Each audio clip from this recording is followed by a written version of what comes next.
Chapter 16. A Very Dirty Bird. Up he went, very quickly at first, then more slowly, then in a little while even more slowly than that, and finally, after many minutes of climbing up the endless stairway, one weary foot was barely able to follow the other. Milo suddenly realized that with all his effort he was no closer to the top than when he began, and not a great deal further from the bottom. But he struggled on for a while longer, until at last, completely exhausted, he collapsed onto one of the steps. "I should have known it," he mumbled, resting his tired legs and filling his lungs with air. "This is just like the line that goes on forever, and I'll never get there." "You wouldn't like it much anyway," someone replied gently. "Infinity is a dreadfully poor place. They can never manage to make ends meet." Milo looked up, with his head still resting heavily in his hand. He was becoming quite accustomed to being addressed at the oddest times, in the oddest places, by the oddest people, and this time he was not at all disappointed. Standing next to him on the step was exactly one half of a small child who had been divided neatly from top to bottom. "Pardon me for staring," said Milo, after he had been staring for some time, "but I've never seen half a child before." "It's 0.58 to be precise," replied the child from the left side of his mouth, which happened to be the only side of his mouth. "I beg your pardon?" said Milo. "It's 0.58, he repeated. "It's a little bit more than a half." "Have you always been that way?" asked Milo impatiently, for he felt that that was a needlessly fine distinction. "My goodness, no," the child assured him. "A few years ago I was just 0.42, and, believe me, that was terribly inconvenient." "What is the rest of your family like?" said Milo, this time a bit more sympathetically. "Oh, we're just the average family," he said thoughtfully. "Mother, father, and 2.58 children, and, as I explained, I'm the 0.58. "It must be rather odd being only part of a person," Milo remarked. "Not at all," said the child. "Every average family has 2.58 children, so I always have someone to play with. Besides, each family also has an average of 1.3 automobiles, and since I'm the only one who can drive 3/10 of a car, I get to use it all the time." "But averages aren't real," objected Milo. "They're just imaginary." "That may be so," he agreed, "but they're also very useful at times. For instance, if you didn't have any money at all, but you happened to be with 4 other people who had $10 apiece, then you'd each have an average of $8. Isn't that right?" "I guess so," said Milo weakly. "Well, think how much better off you'd be just because of averages," he explained convincingly. "And think of the poor farmer when it doesn't rain all year. If there wasn't an average yearly rainfall of 37 inches in this part of the country, all his crops would wither and die." It all sounded terribly confusing to Milo, for he had always had trouble in school with just this subject. "There are still other advantages," continued the child. "For instance, if one rat were cornered by 9 cats, then, on the average, each cat would be 10% rat, and the rat would be 90% cat. If you happened to be a rat, you can see how much nicer it would make things." "But that could never be," said Milo, jumping to his feet. "Don't be too sure," said the child patiently. "For one of the nicest things about mathematics, or anything else you might care to learn, is that many of the things which can never be, often are. You see," he went on, "it's very much like you're trying to reach infinity. You know that it's there, but you just don't know where. But just because you can never reach it doesn't mean that it's not worth looking for." "I hadn't thought of it that way," said Milo, starting down the stairs. "I think I'll go back now." "A wise decision," the child agreed. "But try again some day. Perhaps you'll get much closer." And as Milo waved goodbye, He smiled warmly, which he usually did on the average of 47 times a day. "Everyone here knows so much more than I do," thought Milo, as he leapt from step to step. "I'll have to do a lot better if I'm going to rescue the princesses." In a few moments he'd reached the bottom again, and burst into the workshop, where Talk and the Humbug were eagerly watching the Mathemagician perform. "Ah, back already!" he cried, greeting him with a friendly wave. "I hope you found what you were looking for." "I'm afraid not," admitted Milo, and then he added in a very discouraged tone, "Everything in Digitopolis is much too difficult for me." The Mathemagician nodded knowingly, and stroked his chin several times. "You'll find," he remarked gently, "that the only thing you can do easily is be wrong, and that's hardly worth the effort." Milo tried very hard to understand all the things he'd been told, and all the things he'd seen, and, as he spoke, one curious thing still bothered him. "Why is it," he said quietly, "that quite often, even the things which are correct just don't seem to be right?" A look of deep melancholy crossed the Mathemagician's face, and his eyes grew moist with sadness. Everything was silent, and it was several minutes before he was able to reply at all. "How very true!" he sobbed, supporting himself on the staff. "It has been that way since rhyme and reason were banished." "Quite so," began the Humbug. "I personally feel that—" "And all because of that stubborn wretch Azaz!" roared the Mathemagician, completely overwhelming the Bug, for now his sadness had changed to fury, and he stalked about the room, adding up anger and multiplying wrath. "It's all his fault!" "Perhaps if you discussed it with him," Milo started to say, but never had time to finish. "He's much too unreasonable," interrupted the Mathemagician again. "Why, just last month I sent him a very friendly letter, which he never had the courtesy to answer. See for yourself." He handed Milo a copy of the letter, which read, 4738-1919. 667-394-017, 5841-62589, 85371-14, 39588, 719-0434-203, 27689, 57131, 481206. 5864-98053, 6217-9875073. "But maybe he doesn't understand numbers," said Milo, who found it a little difficult to read himself. "Nonsense!" he bellowed. "Everyone understands numbers. No matter what language you speak, they always mean the same thing. A 7 is a 7, anywhere in the world." "My goodness," thought Milo, "everybody is so terribly sensitive about the things they know best." "With your permission," said Talk, changing the subject, "we'd like to rescue Rhyme and Reason." "Has Azaz agreed to it?" the Mathemagician inquired. "Yes, sir," the dog assured him. "Then I don't," he thundered again, "for since they've been banished, we've never agreed on anything, and we never will." He emphasized his last remark with a dark and ominous look. "Never?" asked Milo, with the slightest touch of disbelief in his voice.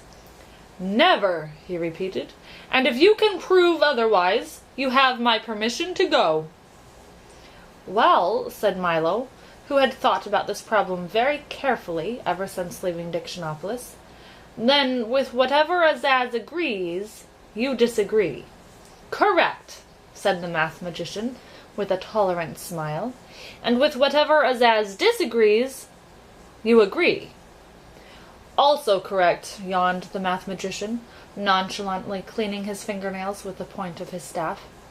"Then each of you agrees that he will disagree with whatever each of you agrees with," said Milo triumphantly. "And if you both disagree with the same thing, then aren't you really in agreement?" "I've been tricked!"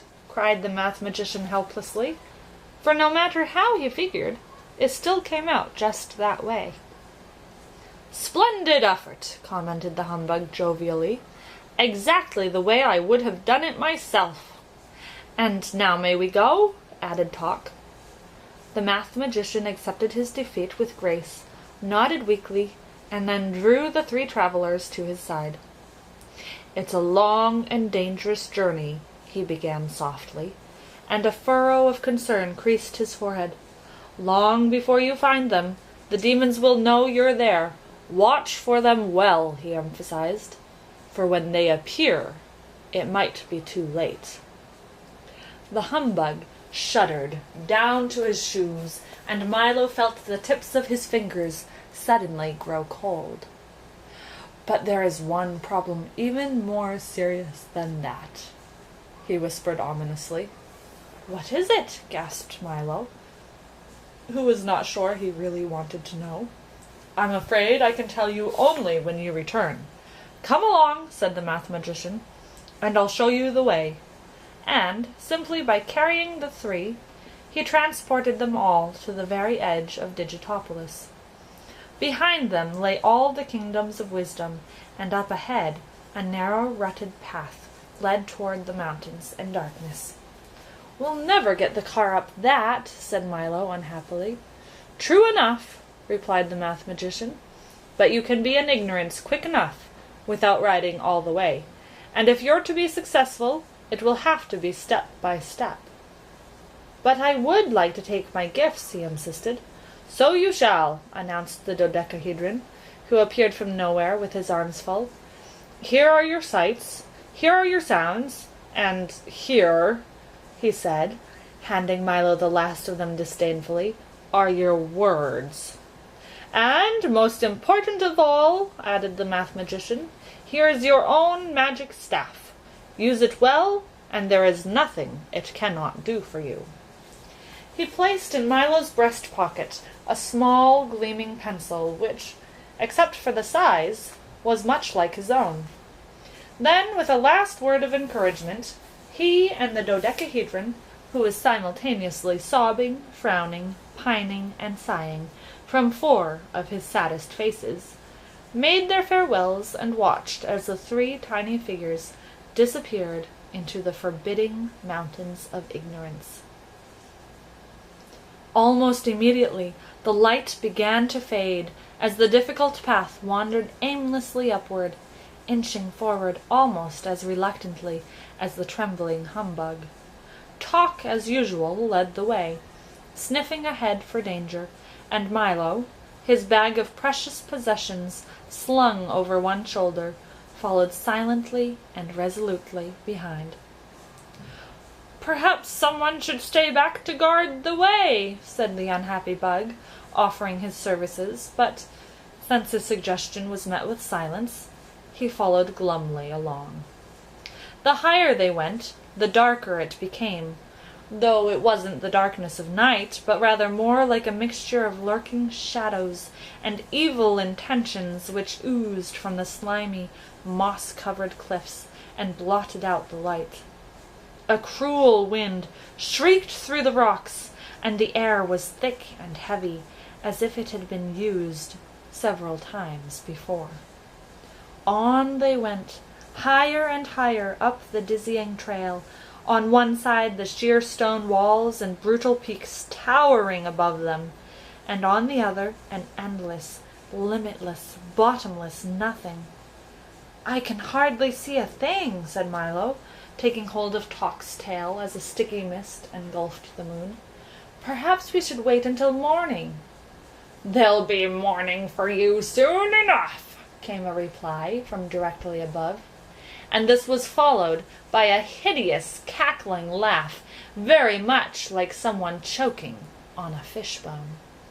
Clinging to one of the greasy rocks, and blending almost perfectly with it, was a large, unkempt, and exceedingly soiled bird, who looked more like a dirty floor mop than anything else. He had a sharp, dangerous beak, and the one eye he chose to open stared down maliciously. "I "Don't think you understand," said Milo timidly, as the watchdog growled a warning. "We're looking for a place to spend the night." "It's not yours to spend!" the bird shrieked again, and followed it with the same horrible laugh. "That doesn't make any sense. You see," he started to explain. "Dollars or cents, it's still not yours to spend," the bird replied haughtily. "But I didn't mean," insisted Milo. "Of course you're mean," interrupted the bird, closing the eye that had been open, and opening the one that had been closed. "Anyone who'd spend a night that doesn't belong to him is very mean." "Well, I thought that by—" he tried again desperately. "That's a different story," interjected the bird a bit more amiably. "If you want to buy, I'm sure I can arrange to sell. But with what you're doing, you'll probably end up in a cell anyway." "That doesn't seem right," said Milo helplessly, for, with the bird taking everything the wrong way, he hardly knew what he was saying. "Agreed," said the bird, with a sharp click of his beak, "but neither is it left. Although if I were you, I would have left a long time ago." "Let me try once more," he said, in an effort to explain. "In other words—" "You mean you have other words?" cried the bird happily. "Well, by all means use them. You're certainly not doing very well with the ones you have now." "Must you always interrupt like that?" said Talk irritably, for even he was becoming impatient. "Naturally," he cackled. "It's my job. I take the words right out of your mouth. Haven't we met before?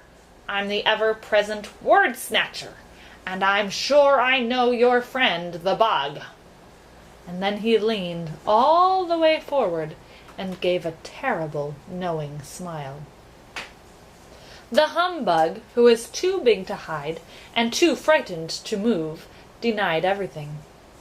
"Is everyone who lives in ignorance like you?" asked Milo. "Much worse," he said longingly. "But I don't live here. I'm from a place very far away called Context." "Don't you think you should be getting back?" suggested the bug, holding one arm up in front of him. "What a horrible thought!" the bird shuddered. "It's such an unpleasant place that I spend almost all my time out of it. Besides, what could be nicer than these grimy mountains?"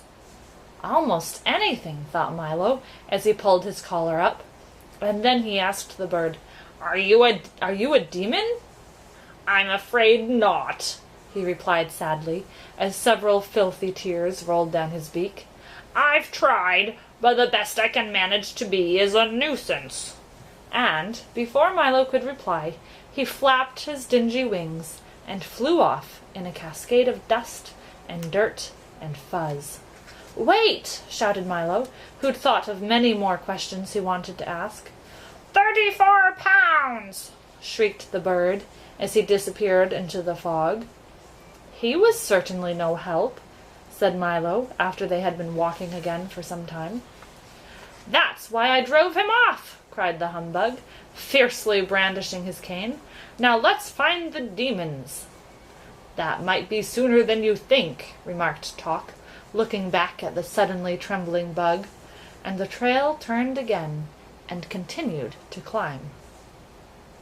In a few minutes they'd reached the crest, only to find that beyond it lay another one even higher, and beyond that several more, whose tops were lost in the swirling darkness. For a short stretch the path became broad and flat, and just ahead, leaning comfortably against a dead tree, stood a very elegant-looking gentleman.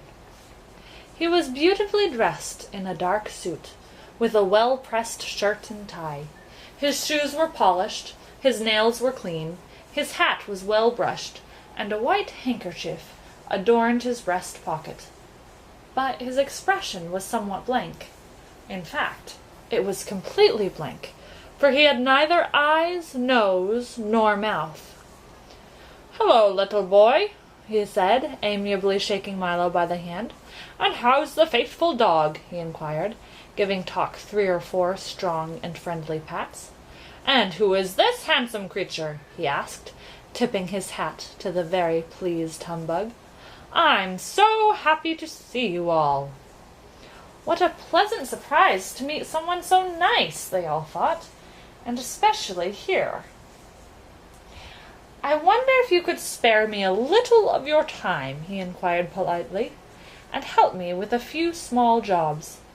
"Why, of course," said the humbug cheerfully. "Gladly," added Tock. "Yes, indeed," said Milo, who wondered for just a moment how it was possible for someone so agreeable to have a face with no features at all. "Splendid," he said happily, "for there are just 3 tasks. First, I would like to move this pile from here to there," he explained, pointing to an enormous mound of fine sand. "But I'm afraid that all I have is this tiny tweezers," and he gave them to Milo, who immediately began transporting 1 grain at a time. "Secondly, I would like to empty this well and fill the other, but I have no bucket, so you'll have to use this eyedropper." And he handed it to Tock, who undertook at once to carry 1 drop at a time from well to well. "And lastly, I must have a hole through this cliff, and here is a needle to dig it." The eager humbug quickly set to work, picking at the solid granite wall. When they had all been safely started, the very pleasant man returned to the tree and, leaning against it once more, continued to stare vacantly down the trail, while Milo, Tock, and the humbug worked hour after hour after hour after hour after hour after hour after hour after hour after hour after hour after hour after hour after hour after hour after hour after hour after hour after hour after hour after hour.